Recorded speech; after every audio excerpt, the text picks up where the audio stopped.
Dios les bendiga a todos, ¿qué tal? ¿Cómo están? Buenos días, mi nombre es Israel Chapa y es un gusto poder estar hoy, como cada vez que podemos compartir el Evangelio, ¿verdad? Es un día en donde hemos apartado todas nuestras actividades, paramos un poco para reposar en la palabra del Señor y poder estar sobre todo reflexivos, atentos a lo que el Señor pues nos recomienda, nos aconseja. Hoy tenemos un mensaje para todos los que nos escuchan, para los miembros de la congregación, pero también para ti que nos escuchas desde cualquier punto en donde has sentido sintonizarnos o seguirnos en línea. Así es que hoy tenemos para ti algo que se llama una vida que resplandece. Preparémonos.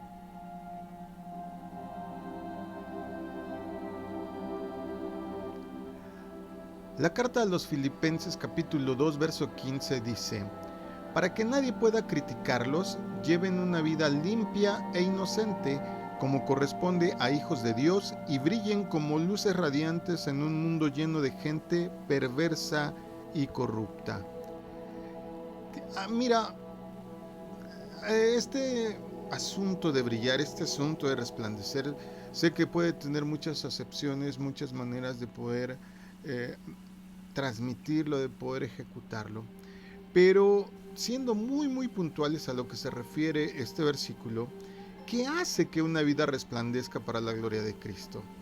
Esa es la pregunta a la que trataremos de responder este día, y para poder estudiar el pasaje de hoy, vamos a ver que en estas pocas letras, pocas palabras que incluye este versículo, se nos muestra al menos 7 aspectos para que una vida resplandezca propiamente como lo está sugiriendo, como lo está recomendando esta porción de una carta que hace Pablo a los filipenses, al pueblo de Filipo. Pero antes de entrar de completo al tema, necesito hacer ciertas observaciones. Fíjate que, por ejemplo, la Biblia aquí en Filipenses 2.15 se refiere, por lo menos en la versión latinoamericana, a los creyentes como luminares del mundo. La nueva traducción viviente como luces radiantes. La nueva versión internacional lo traduce como que los creyentes brillan como estrellas. Bueno, no importando la versión que tengas, el concepto es el mismo. En otras palabras, son vidas que resplandecen, que se notan, es decir, que se distinguen. Si empezamos por el significado, lo primero que tendríamos que preguntarnos es: ¿nuestra vida resplandece? Es decir, ¿estamos notándonos? Y si nos estamos notando, ¿por qué causa nos estamos notando? ¿Nos estamos distinguiendo por qué? ¿Cómo nos conocen? ¿De qué tenemos fama? Hay aquí en la congregación en Masada Dulam una clase que tenemos para los niños que se llama reputación, y ponemos dibujos en donde los niños pequeños aquí en la escuela bíblica tienen que asociar ciertas palabras con dibujos. Y por ejemplo tenemos a un tigre y tenemos por ahí regadas varias palabras, entre ellas feroz, salvaje, come carne, y tienen que asociar todas las palabras que se relacionan con cada una de las figuras. Si fuera ese el caso y nosotros estuviéramos en ese dibujo de esa hoja, de ese ejercicio, ¿cómo se nos relacionaría? ¿Cómo nos ve la gente? ¿Qué adjetivos nos da?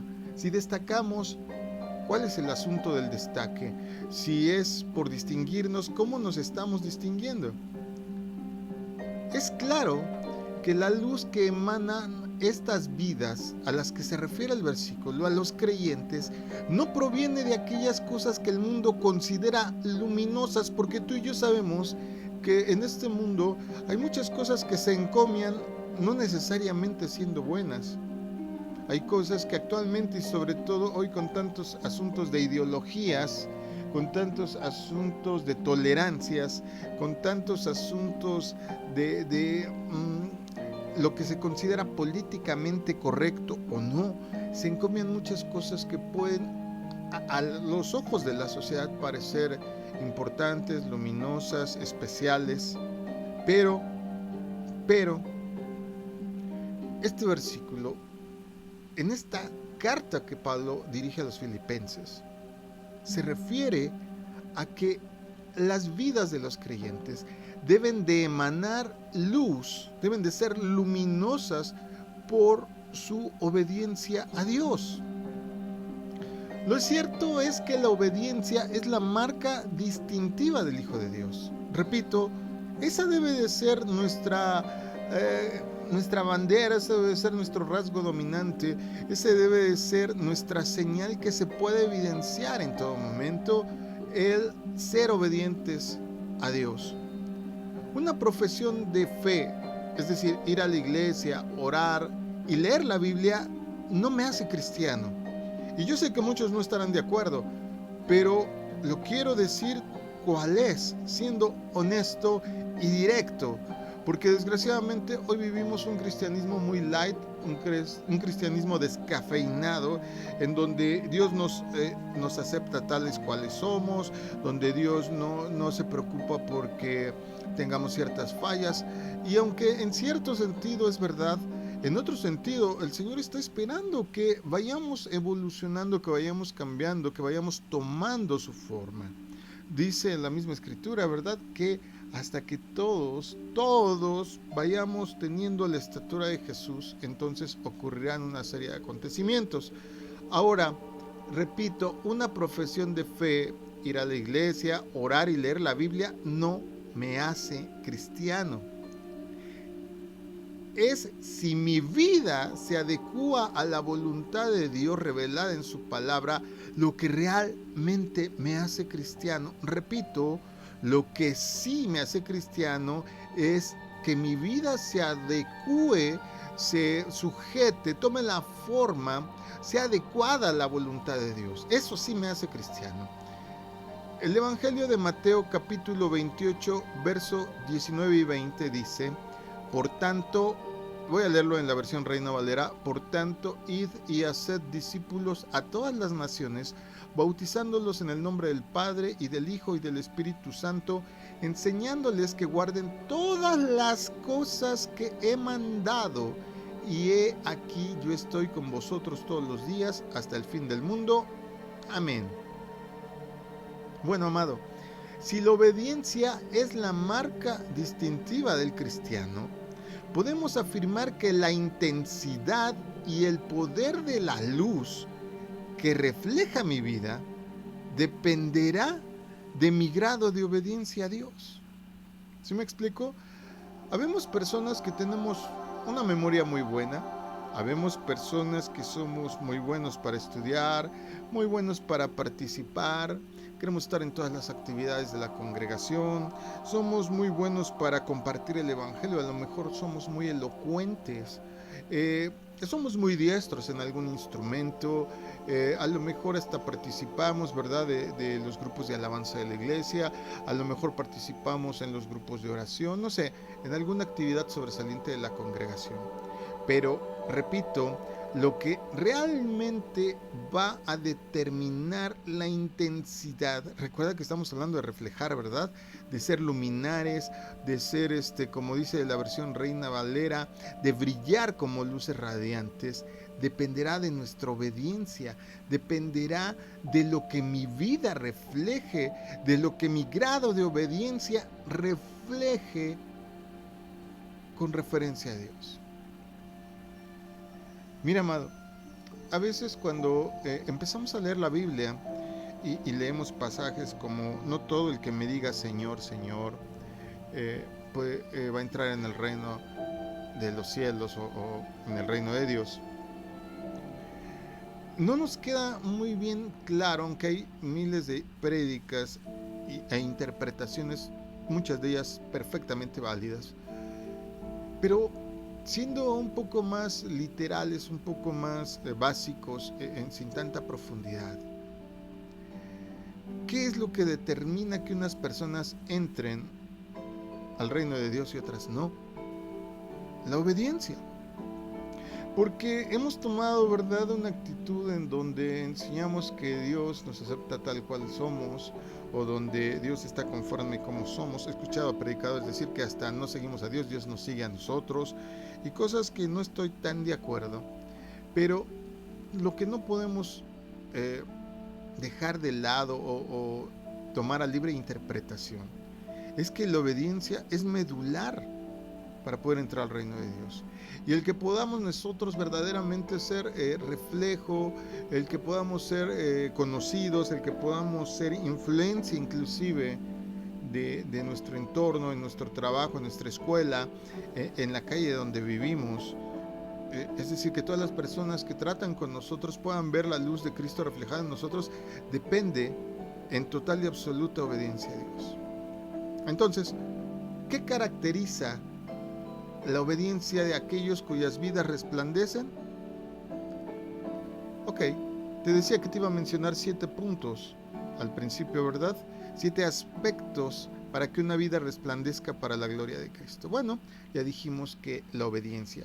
Pero también hay gente que obedece refunfuñando. A veces cuando mando yo a mis hijos a hacer alguna actividad, a veces, ya sabes, sobre todo cuando llegan a la adolescencia, quieren voltear los ojos hacia arriba, ponen una cara más larga que la de un caballo y cosas así. ¿Hacen las cosas? Sí, pero la actitud no es la correcta.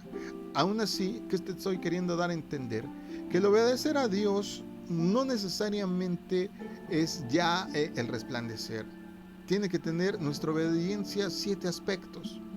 Número 1, tenemos que tener una obediencia inspirada. ¿Inspirada en quién? Inspirada desde luego en Jesús. Jesús es el centro, Cristo es el centro de todo lo que hacemos. Por eso nos llamamos y nos denominamos cristianos. Sin importar la cuestión teológica o doctrinal que llevemos en nuestras congregaciones, tenemos que tener como inspiración la obediencia de Cristo, que fue, y literalmente dice la Biblia, obediente hasta la muerte y muerte de cruz. Es decir, obediente hasta después del sufrimiento, del dolor, wow. Yo cada vez que pienso en Jesús cuando está siendo flagelado con estas herramientas que desgarraban la carne, cuando pienso en que además de traer toda la piel en carne viva y tener que cargar una cruz, se secan los fluidos, la sangre, el suero de la sangre en la ropa y le arrancan la túnica al final para poder colgarlo, tener que aguantar los clavos, el tiempo que estuvo colgado sin poder respirar, y pienso en esta obediencia y digo, wow. Y a veces nosotros con asistir a la congregación los domingos, con leer la Biblia, con orar, ya sentimos que estamos del otro lado. Nuestro punto principal de inspiración debe ser Jesús. Entonces, debemos de manifestar una obediencia inspirada. Número 2, debemos de manifestar una obediencia responsable. Una obediencia responsable. Mira, no se trata, como les digo a mis hijos, de hacer las cosas por hacerlas. No se trata de que si te mandaron a lavar los platos, número 1, los hagas de mala gana, número 2, los hagas mal. Tienes que meditar y pensar que si te mandaron a lavar los trastes, esos mismos trastes van a ser los que tú vas a ocupar para comer, y si no los lavaste bien te puedes enfermar. Tienes que saber que en el acto de obedecer tienes que ser presto, tienes que ser, como diría mi mamá, comedido, ¿verdad? En obedecer, sabiendo que esto que te están mandando tiene un porqué y un para qué. Si Jesús dice que hay que amar a los enemigos, tiene un porqué y un para qué. Yo sé que es difícil, yo sé que el cristianismo en la práctica es algo que en el principio se nos torna tan difícil porque estamos acostumbrados a la ideología, estamos acostumbrados a la idiosincrasia del ámbito en donde vivimos. Y ahora estamos bajo la ley del más fuerte, estamos bajo la ley de la selva. Pero nuestra obediencia tiene que ser inspirada, número 1, y 2, responsable. También nuestra obediencia, punto número 3, debe ser reverente. Recuerda quién te está dando la instrucción, quién te está pidiendo que hagas las cosas. Si ya obedecer a los padres debe de ser un punto de respeto ante quien recibimos las órdenes, imagínate delante de Dios. No se nos olvide que el Rey del Universo, aquel que hizo todo cuanto existe, es el que se dirige a ti y te pide, por ejemplo, que honres a tu padre y a tu madre. No fue el Estado, no fue el gobierno, no fue el presidente, fue el Dios de los dioses, por amor del cielo, el que te dice que no tomes en más alta estima quién eres tú, es decir, no te pide que privilegies lo que tú necesitas, no te pide que privilegies lo que tú creas justo, sino que actúes en base a lo que Él quiere. Es el Dios de los dioses, nada más y nada menos. Entonces nuestra obediencia tiene que ser inspirada, responsable, reverente. Punto número 4, dependiente. Es decir, debemos de estar sobreentendidos que la máxima instrucción que puede haber para una vida lo más cercana a la perfección ya está escrita y es la palabra del Señor, es nuestra Biblia. Tenemos que depender de ella. Yo sé que a veces por el coraje, por el sufrimiento, por la decepción, nos vienen sentimientos y pensamientos que influyen en lo que queremos hacer. Pero si dependemos de nuestros sentimientos, de nuestro estado de ánimo, wow, ¿te imaginas cuán variables podrían ser las diferentes respuestas que podemos tener ante cada situación? Debemos de ser obedientes, dependiendo total y absolutamente de Dios. Yo sé que hay unas cosas que nos van a costar más que otras para poder obedecer.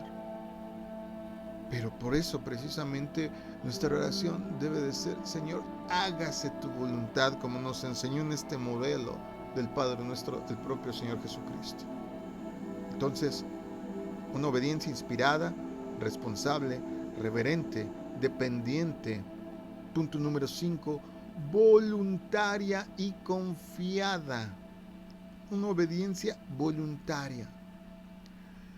A veces hacemos las cosas porque están escritas. Hablando de la actitud, ¿verdad? Y damos la mano y nos reconciliamos con el que tuvimos conflictos y participamos de las ordenanzas, de las cosas que se hacen en la congregación, que nos piden los hermanos, que nos pide el pastor, que nos pide Dios, pero no siempre de buen agrado. Y eso con alguien que vemos que es tangible. Ahora, cuando Dios nos pide, por ejemplo, que si alguien nos pide caminar con Él una cierta distancia, caminemos el doble. Que si nos pide algo, le demos de más. Si te pide la capa, dale también el manto, dice. Nuestra lógica dice: pero yo me voy a quedar sin nada, pero yo, ¿por qué tengo que ser el proveedor de esa necesidad? Tendríamos que estar, si somos cristianos, verdaderamente enfocados a obedecer y tener en entendido y sujetar a nuestra alma y decirle: hey alma, tienes tus problemas, tus conflictos, pero estos han sido generados por el entorno. Voy a obedecer a Dios porque quiero obedecer a Dios. Y por supuesto, tienes que confiar que esta obediencia que estás teniendo, por eso decía voluntaria y confiada, tiene que ser una obediencia que sabes que es para tu beneficio, aunque no la entiendas, a veces aunque no te agrade. Entonces, tenemos que tener una vida que resplandece a través de una obediencia inspirada, responsable, reverente, dependiente, voluntaria y confiada. Y punto número 6, absoluta. Aquí no hay como cuando yo iba en la escuela y tú faltabas, tenías que llevar un justificante. Y si querías faltar, a veces hasta las mamás participaban en ese cohecho, ¿verdad? Y, ay, no quiero ir a la escuela, mamá. Está bien, quédate, luego te hago un justificante para que lo presentes. En nuestra obediencia no puede haber justificantes. Ay, Señor, yo no quería faltar a la palabra, pero me hicieron enojar. No existe tal cosa en la Escritura. Nuestra obediencia debe ser absoluta, porque, amados, el Señor Jesús fue obediente hasta la muerte de cruz. ¿Aguantarías que te clavaran? ¿Aguantarías todo lo que Él aguantó? No se está pidiendo mucho menos. Misericordia quiero y no sacrificio, dijo Él. A veces estamos más enfocados en hacer que en tener la actitud adecuada. hay que ser obedientes absolutos de lo que Dios quiere. Entonces, tener una obediencia inspirada, responsable, reverente, dependiente, voluntaria y confiada, absoluta y punto final. El número 7. Una obediencia que proclama la palabra de Dios. Cada vez que tú sigues una instrucción conforme la Escritura lo pide, conforme Dios lo pide, conforme se te está pidiendo basado en alguna ordenanza de la Escritura, estás proclamando la palabra de vida, estás proclamando la palabra de Dios. Cuando tú, por ejemplo, entiendes lo que dice la Escritura, de que toda palabra que sale de nuestros labios, de toda y cada una de ellas vamos a dar cuentas, y tú sabes entonces, primero eres responsable, que sabes que todo esto viene de lo alto. Cuando tú entiendes que viene de Dios, cuando tú entiendes que esta petición de tener cuidado con lo que dices es en dependencia a que el Señor está moldeándote, aceptas y confías en que es bueno para ti, y te sujetas y tratas de sujetar tu lengua y tratas de empezar a cambiar tu vocabulario, estás proclamando la vida que el Señor Jesús te da. La gente invariablemente te va a preguntar, oye, tú eras así, ya no eres así, ¿por qué? Y entonces, amados, estos 7 aspectos de una obediencia que es conforme a la palabra de Dios nos va a ayudar a resplandecer de la manera adecuada. Nos va a ayudar a que nos noten de la forma adecuada, a que nos distingan de la manera adecuada. Termino donde comencé. Para que nadie pueda criticarlos, les dice Pablo a los Filipenses capítulo 2 verso 15, para que nadie pueda criticarlos, lleven una vida limpia e inocente como corresponde a hijos de Dios y brillen como luces radiantes en medio de un mundo lleno de gente perversa y corrupta. Esto se escribió hace muchísimos años. ¡Wow! Y es increíble que podían haberlo escrito el día de ayer y tiene perfectamente el mismo peso que en ese entonces. Amados, Dios nos ha pedido ser la luz del mundo, nos ha pedido brillar, nos ha pedido destacar, nos ha pedido ser notorios. No es, si quieres, no es Dios te ama como eres, no es Dios te acepta como eres. Sí, eso fue en el principio. Dios espera más que tú. Así como tú esperas que tu hijo no nada más curse el primero de la primaria y lea y escriba. Es bueno saber leer y escribir, pero Dios espera que así como tú esperas que tu hijo se supere, espera que tú te superes. Espera que tengas una vida resplandeciente. Yo espero que podamos meditar en esta palabra y trabajar en ella a lo largo de la semana. Espero que estés muy bien, que el Señor bendiga toda tu semana y que puedas tú alzar tus ojos al término de la misma y el próximo domingo decir, wow, aunque sea un 1% me siento más brillante porque me he hecho más obediente. Mi nombre es Israel Chapa. Que el Señor te bendiga rica y abundantemente y que el Espíritu Santo te redarguye y te exhorte todo lo que necesites a fin de poder llevar siempre una vida de luz. Bendiciones a todos. Buen día de reposo. Shalom.